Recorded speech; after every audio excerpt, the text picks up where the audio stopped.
Assalamualaikum warahmatullahi wabarakatuh.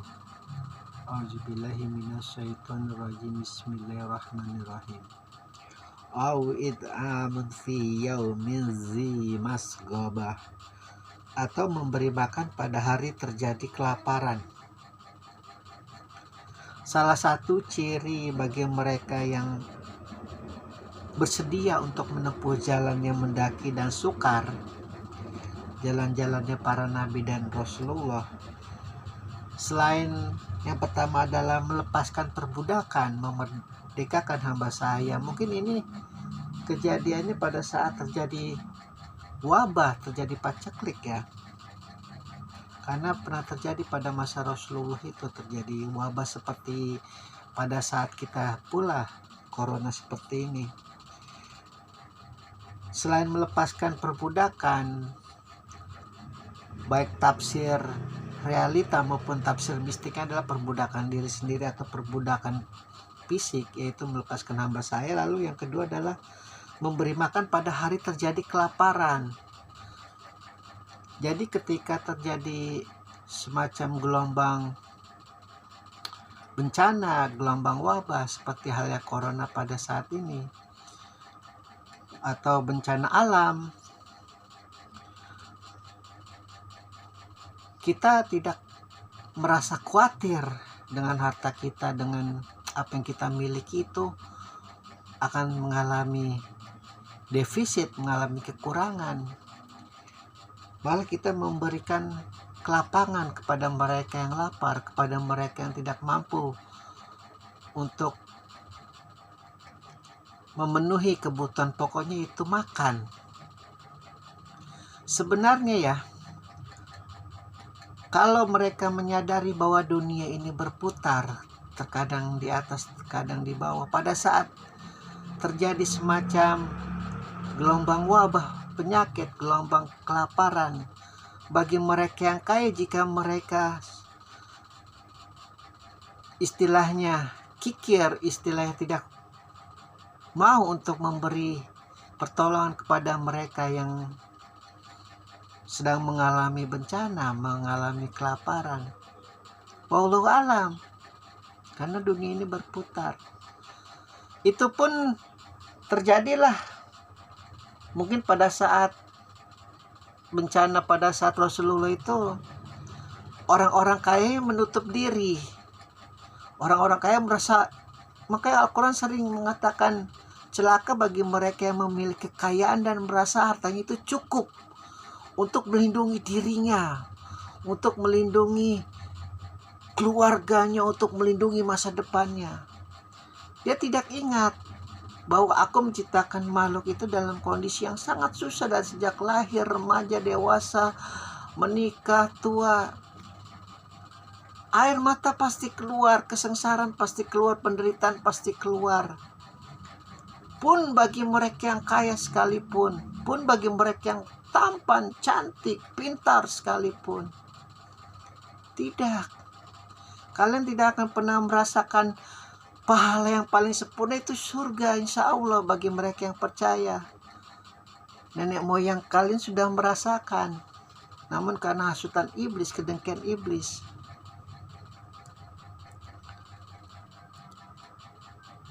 orang yang tidak pernah sakit tidak tahu itu apa sehat. Orang yang tidak pernah miskin tidak tahu itu apa kaya. Orang yang tidak pernah bodoh tidak tahu apa itu pintar. Jadi sangat tidak mungkin manusia mencapai titik kesempurnaannya, kesenangan kesempurnaannya, kegembiraan kesempurnaannya, keceriaan kesempurnaan itu tidak mungkin digapai, diraih di bumi. Meskipun hartanya 100 gunung emas, 1000 gunung emas, tidak akan mungkin. Oleh sebab itu, ketika mereka yang paham bahwa di sekitar mereka terjadi kelaparan, lalu mereka menutup diri dengan kekikiran, oh tunggu saja, orang semacam itu pasti akan diajab. Pun jika tidak diajab Allah, diajab oleh masyarakat, dikucilkan. Pun jika tersenyum, di depannya itu hanya senyum palsu, senyum hoak. Begitu. Orang yang kikir itu tidak akan meraih hati manusia. Orang yang pelit, kikir, bakil, tidak akan pernah meraih simpati manusia. Pun jika manusia dapat berbicara kepada dia di depannya, dapat tertawa, semua itu palsu.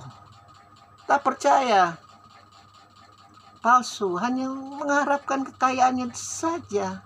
Karena orang itu tahu jika orang ini tidak senyum di depannya, karena kekikirannya dia tidak mungkin akan mendapat kekayaannya. Kalau tidak percaya, tontonlah film-film, drama-drama tentang sinetron-sinetron itu. Kalau tidak ada hidup yang realita, yang nyata bagi mereka yang kikir, memendam hartanya, makanya sulit. Maka Allah sebut itu jalan yang mendaki, jalan yang sukar, sulit.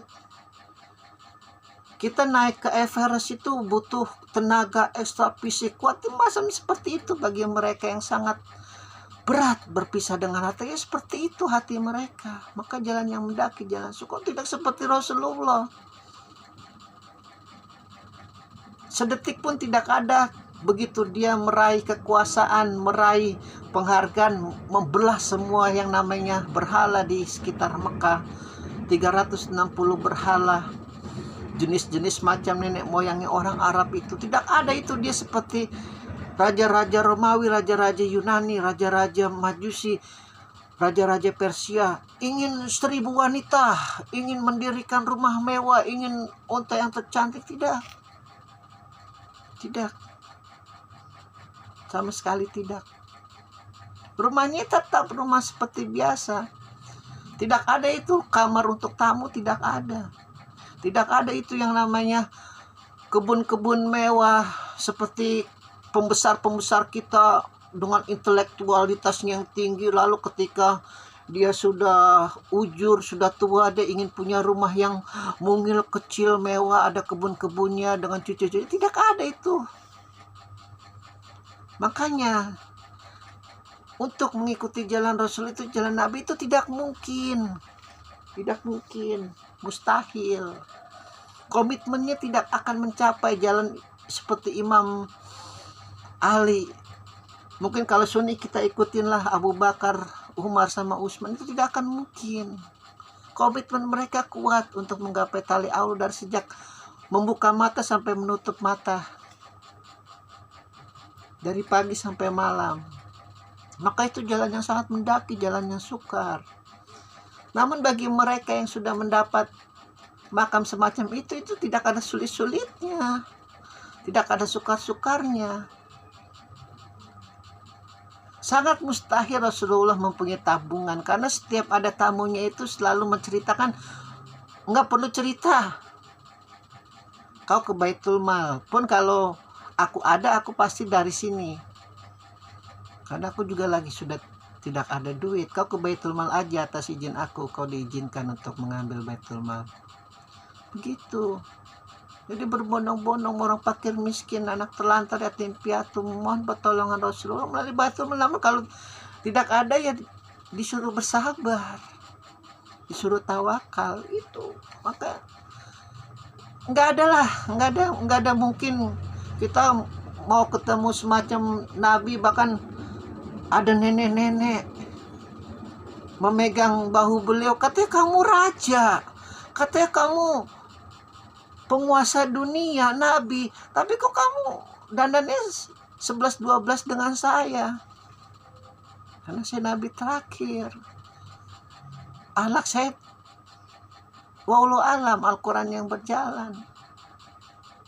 Makanya tinta-tinta orientalis, tinta-tinta sekte-sekte mazhab yang sudah digabung dengan perisi logika-logika Ibnu Sanatullah itu sangat luar biasa, menjauhkan kita dari Rasulullah yang sejati.